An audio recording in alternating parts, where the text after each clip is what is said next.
একটা ট্রেনের এতটা লেটের জন্য পরের ট্রেনটা আমি মিস করলাম। আশা করি এই যে ট্রেনটা ঢুকছে এই ট্রেনটাতেই ম্যাডাম রয়েছেন। আর এই একদম স্টেশনের পাশ দিয়েই যাচ্ছি।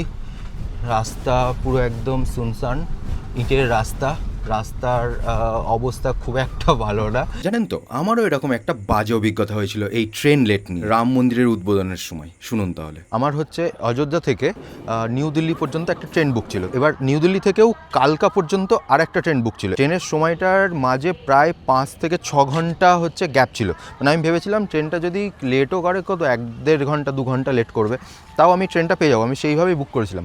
ভোরবেলা 4টের সময় ঢোকানোর কথা, আমাকে ঢোকাচ্ছে 10:30 এরকম টাইমে। মানে নিউ দিল্লি থেকে কালকার যে ট্রেনটা ছিল সেটা ছিল 10:15-তে। সেটাও শুনলাম যে 10 মিনিট মতো লেট করে ছেড়েছে।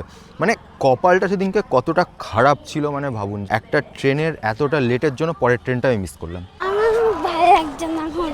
কেন বাজে হচ্ছে, আমি সে ঘড়িটা উল্টোই পড়ে রয়েছি। এখন প্রায় 1টা বাজতে যাচ্ছে, 56।